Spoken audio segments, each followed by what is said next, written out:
So hey students, welcome back to our channel again. So आज हम लोग बात करने वाले हैं 16th ऑफ मई 2022 के कुछ करंट अफेयर क्वेश्चंस के ऊपर। So let's get start with the first question and the first question is who is the recipient of 2022 Templeton prize. Right answer of first is D which is Frank Wilczek. Okay, तो Frank Wilczek क्या करते हैं? तो basically एक physicist हैं plus ये author भी हैं। ओके, साथ ही में इनको ये जो ये टेम्पलेटन प्राइज है, अब इसके बारे में जानते हैं। तो ये 1972 से ये शुरुआत हो चुका है। ओके, एंड एक्सेप्ट दैट यहाँ पे एक बहुत बड़े फिलोंथ्रफिस्ट थे जिनका नाम था sir John wait a second sir John Templeton.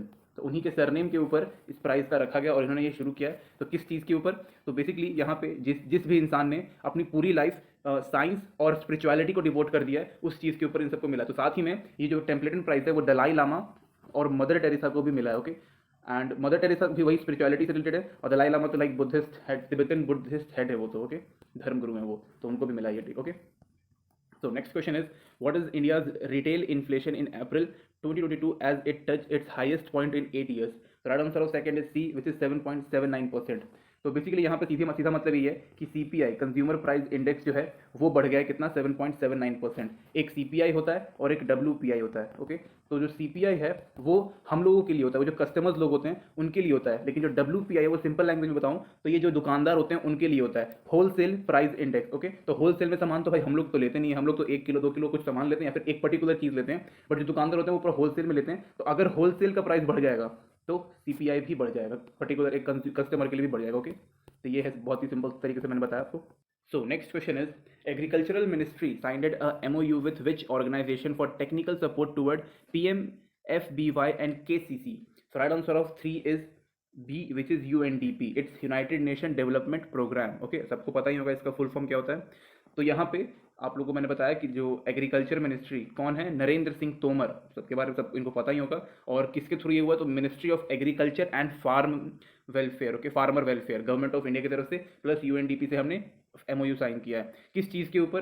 Technical support, जैसा यहाँ पे दिया हुआ है टेक्निकल सपोर्ट के ऊपर हमने यहाँ पे क्या मतलब मांगा है UNDP से। और किस चीज़ के लिए? तो ये प्रधानमंत्री, यहाँ पे लिख देते हैं अच्छे तरीके से, प्रधानमंत्री फसल बीमा योजना। ओके, फसल बीमा योजना इसका ये फुल फॉर्म है। तो इस चीज़ के लिए टेक्निकल सपोर्ट। और KCC क्या है? तो KCC इज किसान क्रेडिट कार्ड। ओके, किसान क्रेडिट कार्ड एक मोस्ट इंपॉर्टेंट चीज़ है। इन सब चीज़ों के ऊपर ही ये किया गया है। तो जो टेक्निकल सपोर्ट है ये नेक्स्ट 4 ईयर्स के लिए प्रोवाइड किया जाएगा। And 4 years not why, next 4 years के लिए। ओके, तो यहाँ पे इस चीज़ को प्रोवाइड किया जाएगा। अच्छी बात है, टेक्निकल सपोर्ट में हर चीज़ आ जाएगा, लाइक इंफॉर्मेशन, एजुकेशन, टेक्निक्स और भी बहुत सारी चीज़ें हैं जो इन सब चीज़ों में रिलेट होंगी, क्योंकि ये सीधा सपोर्ट प्रोवाइड कर रहा है। टेक्निकल सपोर्ट तो उन सब चीज़ों से जितनी भी चीज़ें रिलेटेड होगी सब कुछ होगा। और KCC के साथ साथ एक MIS भी है, KCC MIS। तो KCC का तो मैंने बताया आपको, किसान क्रेडिट कार्ड, और मिस का है मॉडिफाइड इंटरेस्ट सब रीजन स्कीम। ओके, सब ओके, हाँ, तो यही है। तो इसके थ्रू यहाँ पे बताया गया कि जो जो किसान क्रेडिट कार्ड है यहाँ पे मिलेगा, सभी इंडिविजुअल्स को मिलेगा, उस पर लोन मिल सकता है, या फिर जो भी क्रेडिट कार्ड का जितना भी जो रूल्स लगते हैं, जो भी इसमें काम होता है वो कर सकते हैं। काफ़ी एक कम रेट ऑफ इंटरेस्ट रहेगा। कितना मिलेगा यहाँ पे बताया नहीं गया, लेकिन ये सारी चीज़ें यहाँ पे मिलने वाली हैं। किसके थ्रू? UNDP के through. Okay, so next question is, which union ministry launched Bharat Tap initiative? So right answer of fourth is it's B, which is Ministry of housing and urban affair. तो इनके minister का नाम कौन है? हरदीप सिंह पुरी। इन लोग का aim क्या है? To reduce water consumption, save water, adequate sanitization, most important thing, plus यहाँ पे प्लम्बिंग का बताया गया। प्लम्बिंग जो प्लम्बिंग जो है, जो लोग प्लम्बर्स होते हैं या फिर जो काम करते हैं प्लम्बिंग का, उन सब चीज़ों के ऊपर इस पर बात की गई है। A very good initiative, because जो वाटर है वो काफ़ी ज़्यादा वेस्टेज हो जाता है। टैप वाटर सबसे ज़्यादा वेस्ट वहीं से होता है, कहीं पर भी कोई खुला छोड़ देता है, तो उन सब चीज़ों को यहाँ पे देखा जाएगा।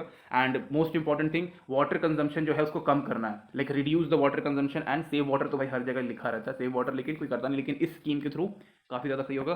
और at the end adequate sanitization, most important thing. Okay, so next question is, which institution has announced to set up Yuva Tourism Club? So right answer of fifth is A, which is CBSE। CBSE का full form सबको पता है। तो CBSE के साथ जितने भी schools affiliated हैं, उनके जितने भी स्टूडेंट होंगे, उन सब में ये क्लब बनाया जाएगा। ओके, युवा टूरिज्म क्लब। और उस क्लब में ये बताया जाएगा कि awareness of tourism in India, like जितने भी टूरिस्ट प्लेसेज हैं इंडिया में, उन सब चीज़ों के बारे में। साथ ही में रिच कल्चरल हेरिटेज, जितनी भी हमारी हेरिटेजेस हैं या फिर कल्चरल हेरिटेजेस हैं, उन सब चीज़ों के बारे में बताया जाएगा। जैसे कि for example Hampi is the most important cultural heritage site. Okay, and at the end students के अंदर टूरिज्म को लेकर एक पैशन क्रिएट करना, ये भी यहाँ पे एक बात किया गया है। फॉर एग्जाम्पल टूरिज्म इतना इंपॉर्टेंट सेक्टर क्यों है? अभी 22 साल के लिए कोविड के कारण लॉकडाउन लगा था, और उसी बीच श्रीलंका के श्रीलंका में कोई भी टूरिज्म नहीं आया, और आज देख लो कि श्रीलंका का क्या हाल हो गया। तो टूरिज्म उनका एक सबसे मोस्ट इंपॉर्टेंट सेक्टर था जहाँ से उनका रेवेन्यू आता था, और इंडिया में भी टूरिज्म काफ़ी अच्छा खासा भी हो रहा है। इसकी वजह से ही यहाँ पे ये चीज़ को इनिशिएटिव किया गया। Okay, next question is same relatable है. Who has been appointed as a new chairman of CBSE by the central government? So right answer of 6 is B, which is Vineet Joshi. Okay, तो विनीत जोशी जो हैं वो 1992 के IAS batch के officer हैं। Okay, IAS batch के officer है, Manipur cadre, इस चीज़ को भी आप याद रख सकते हैं। इससे पहले ये additional secretary in ministry of education रह चुके हैं। साथ ही में ये डायरेक्टर जनरल ऑफ NTA भी रह चुके हैं। ओके, तो इस चीज़ को आप लोग याद रखिएगा। एंड तो इन्होंने किनको हटा करके ये खुद CBSE के हेड बने हैं, तो उनका नाम है मनोज आहूजा। ओके, इस चीज़ को भी आप रख सकते हैं, कभी कभी क्वेश्चन आ जाता है कि किसको हटाया तो फिर जाके ये खुद आप बने हो, तो मनोज आहूजा फॉर्मर हो चुके हैं। Okay, so moving to the next question, who presided over the second global COVID virtual summit 2022? The right answer of 7th is C, which is Joe Biden. Okay, तो यहाँ पे बेसिकली बहुत ही नॉर्मल चीज़ है that in future कभी भी अगर Covid के दूसरे नए वेरिएंट आते हैं तो उनसे किस तरीके से टैकल करना है, वो यहाँ पे बात की गई है। इंडिया का भी ये काफ़ी अच्छा रोल रहा है कि लाइक उन्होंने बताया कि हमने फर्स्ट या सेकंड वेव में जो भी जितना भी उन्होंने फर्स्ट वेव में जितना भी अच्छा काम किया है उसको किस तरीके से वर्ल्ड वाइड बताएं केस स्टडी की तरह से। एंड यही सब इसमें बात किया गया कि और ये भी है कि नॉट इवन कोविड, इसके अलावा और भी कोई वायरस ये सब आता है तो उन सब चीज़ों को कैसे टैकल करेंगे उस तरीके में। और साथ ही कुछ रिफॉर्म्स की भी यहाँ पे बात हो रही थी भाई, वहाँ तो सीधा इंडिया वालों ने सीधा बोला कि WHO में ही रिफॉर्म करो, तो वो भी एक इंपॉर्टेंट चीज़ है। Okay, so next question is which bank has launched cross border trade finance service? So right answer of 8 is B, which is Union Bank of India.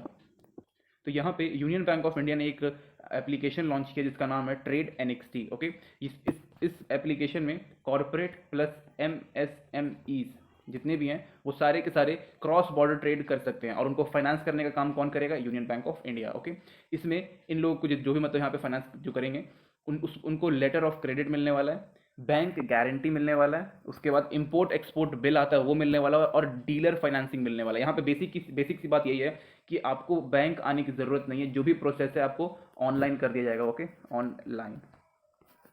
साथ ही में जो इनका जो ऐप है उनमें import and export data processing monetary system लगा रहेगा, जो कि सबसे बेस्ट सिस्टम है अभी तक के हिसाब से मॉनिटरिंग के लिए। उसमें ओवरसी डायरेक्ट इन्वेस्टमेंट का ऑप्शन मिलेगा, ये क्या लिख दिया, ओवरसी डायरेक्ट इन्वेस्टमेंट, और FDI it's foreign direct investment, दोनों चीज़ यहाँ पे देखने को मिलेगा इस एप्लीकेशन में। तो काफ़ी अच्छा चीज़ यहाँ पे बनाया हुआ है। ओके, आप इसको एप्लीकेशन कह लो या फिर पोर्टल भी आप कह सकते हो। Okay, next question is who has recently taken over as a president of CII? So right answer of 9th is C, which is Sanjeev Bajaj. Okay, तो CII का क्या फुल फॉर्म है? It's confederation of Indian industry. Okay, इसका full form यहाँ पे पूरा लिख आएगा नहीं, तो ये क्या है? ये तो ये एक नॉन गवर्नमेंटल बॉडी है। Okay, non governmental trade association and advocacy group, बहुत सिंपल सी लैंग्वेज में बोल दिया।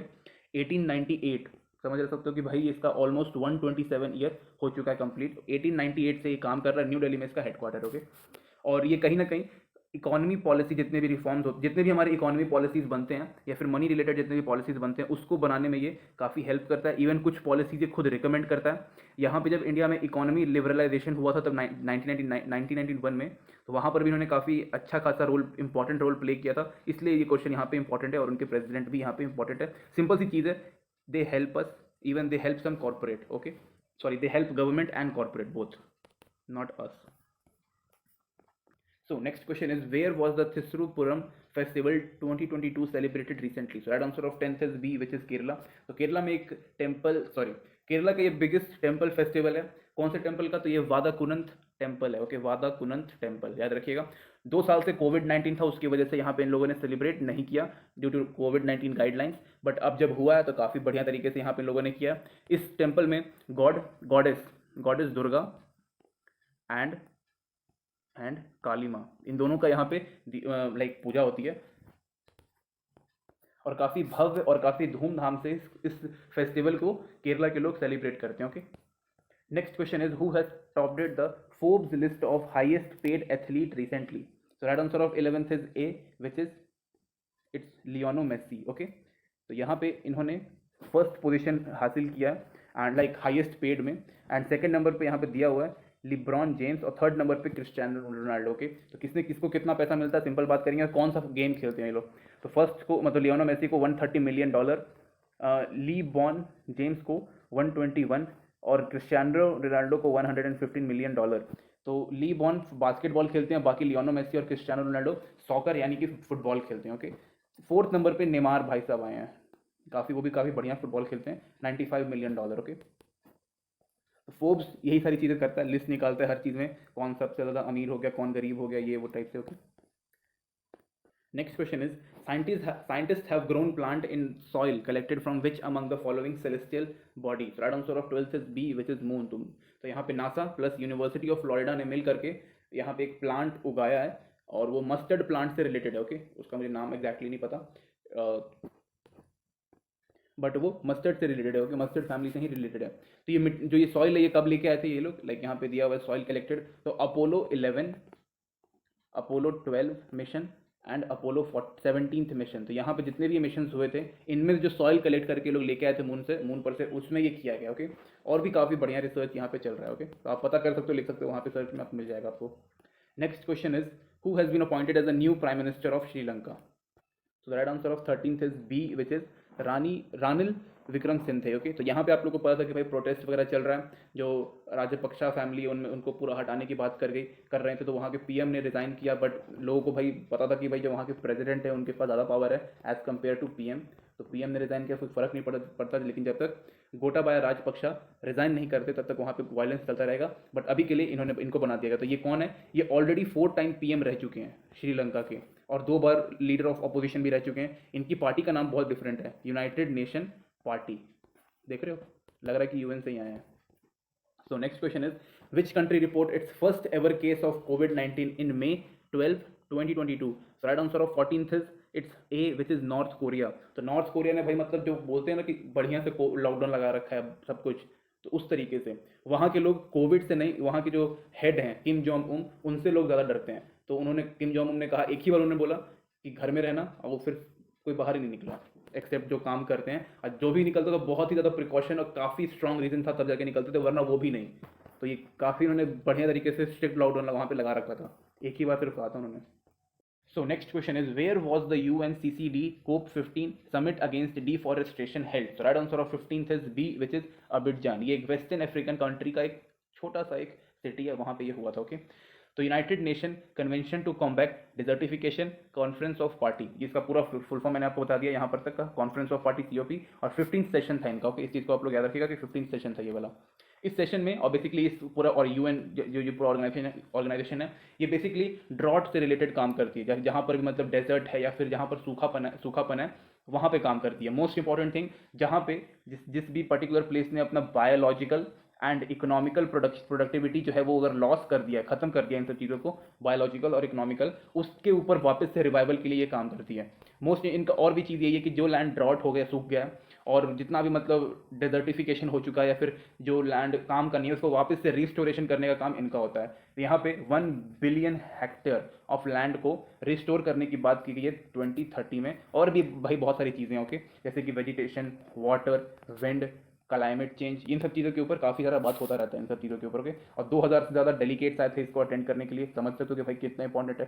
COP काफ़ी इंपॉर्टेंट है क्लाइमेट चेंज के हिसाब से, और UN का भाई तो कोई भी ऑर्गन रहेगा वहाँ पर बढ़िया अच्छे खासे लोग आते ही हैं। Okay, next question is Marcos Jr. has won the election of the president of which country? So right answer of 16th is C, which is Philippines. Not so important, but the important thing is that कि Philippines के नए president का नाम क्या है ये पूछ देगा आपसे, तो आपको याद रखना है मार्कस जूनियर, JR का मतलब जूनियर होता है। Next question is who has been named as a MD and CEO of Air India? Right answer of 17th is B, which is Campbell Wilson. Okay, तो ये ऑलरेडी CEO थे किसके, स्कॉट के, आप जानिएगा। चलो थोड़ा सा हिंट दे देता हूँ, सिंगापुर की एक एयरलाइन का नाम है या फिर उसी से रिलेटेड कुछ है। ओके, इनकी एज 50 ईयर्स है, और इसमें से इन्होंने 26 ईयर एविएशन एक्सपर्टीज में निकाल दिया है, इसलिए इसको एयर इंडिया का MD और CEO अपॉइंट किया जा रहा है। ओके, तो काफ़ी एक बढ़िया चीज़ है कि किसी एक्सपीरियंस बंदे को दिया जा रहा है। Next question is who has written the book decoding the yoga sutra by Patanjali? Right answer of 18th is C, which is both of the above. Jay Singhania and Acharya Kaushal Kumar दोनों ने मिलकर इस किताब को लिखा है। काफ़ी इंपॉर्टेंट किताब है, all about Patanjali ji and yoga.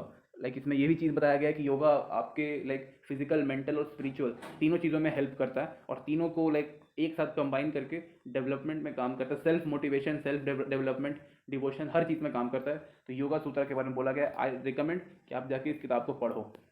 Okay, next question is recently in which country the world's largest glass bottom bridge Bach long pedestrian bridge has been opened? So right answer of 19th is B, which is Vietnam. Most important thing, इसका नाम इन्होंने white dragon रखा है। अभी हम इसकी लंबाई के बारे में बात करेंगे। तो लंबाई इसका 632 मीटर्स है। इससे पहले चाइना का सबसे लंबा हुआ करता था ब्रिज, ओके, पेडेस्ट्रियन ब्रिज, उनका कितना था 526 मीटर्स, ओके। बट अभी वियतनाम ने बाजी जीत ली है, तो it's all about Vietnam, okay. यहाँ पे 150 मीटर अबव, 150 मीटर अबव एक बहुत ही ह्यूज जंगल, मतलब काफ़ी बड़े जंगल के ऊपर इस चीज़ को बनाया गया है, और इसीलिए इसका जो व्यू पॉइंट है, टूरिज्म है, वो काफ़ी ज़्यादा पॉपुलर हो गया है। एक्सेप्ट दैट यहाँ पे ये अराउंड 450 पीपल को, दो मतलब 450 से लेकर 500 लोगों को एक बार में ये मतलब ब्रिज के ऊपर चढ़ा सकते हैं। ज़्यादा चढ़ाएंगे तो वो गिर जाएगा, ठीक है। तो यही सब चीज़ था। इसका याद रखिएगा, इसमें याद रखने वाली चीज़ है कि वियतनाम में बना है, और इसका नाम क्या था, व्हाइट ड्रैगन, ओके। तो मोस्ट इंपॉर्टेंट चीज़ यही है। Next question is, who has recently inaugurated the country first Amrit Sarovar? So right answer of 20 is C, which is Mukhtar Abbas नवी की। तो ये रामपुर नाम के एक विलेज है, रामपुर नाम का एक विलेज है, कहाँ पर, उत्तर प्रदेश में। तो वहाँ पे इस चीज़ को किया गया, ओके, फर्स्ट अमृत सरोवर। तो ये बेसिकली आज़ादी का अमृत काल, नॉट महोत्सव, इट्स काल, इस चीज़ को याद रखिएगा कि अब काल भी हो गया है। तो उस चीज़ को लेकर के यहाँ पे इस मतलब उसके अंडर ये सब किया जा रहा है, ओके। यहाँ पे और भी 75 अदर क्या बोलते हैं अमृत सरोवर बनाने की बात की गई है, जिसको हम पॉन्ड भी बोल सकते हैं, ओके। तो यहाँ पे बताया गया, साथ ही में जो ये रामपुर वाला था उसको रिवाइव किया गया है और क्लीन किया गया, मतलब पहले क्लीन करके रिवाइव किया और फिर जाके इसको बढ़िया तरीके से बनाया। तो यहाँ पे यही बात है कि और जितने भी हम बना सकते हैं उत्तर प्रदेश में हम बनाएंगे, और फिर उसके बाद इंडिया लेवल पे भी करने वाले हैं इस चीज़ को, ओके। इसमें हम लोग और बात करें तो यहाँ पे इकोनॉमी को कहीं ना कहीं मतलब बूस्ट मिलेगा, क्यों, क्योंकि यहाँ पे फूड काउंटर्स लगेंगे, अम्यूजमेंट पार्क्स, टूरिज्म तो मैंने आपको बता दिया, और बोट राइडिंग, क्योंकि जब वहाँ पे अमृत सरोवर है तो पानी तो है ही, तो वहाँ पे बोट्स वगैरह भी चलेंगे, तो उससे क्या बोलते एम्प्लॉयमेंट मिलेगा और इकोनॉमी भी बढ़ जाएगी। इसके अलावा और भी कई सारी चीज़ें वहाँ पे, okay. Next question is, in which Indian state is Nelapattu bird sanctuary located? So right answer of 21st is B, which is Andhra Pradesh. Next question is, 30 January is observed every year as? So right answer of 22 is D, which is Martyrs Day. International Custom Day कब होता है? It's 26th January. World Day of Social Justice 20 February. National tourism day 25 January. इस चीज़ को आप लोग याद रखिएगा।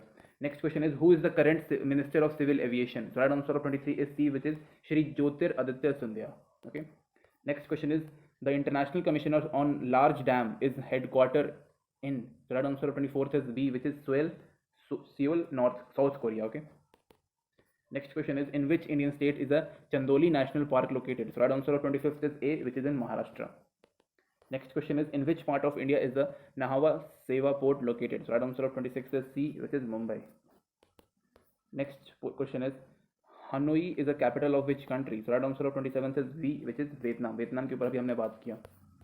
Next question is, where in India is the Manjuli Bridge located? So right answer of 28th is C, which is Assam.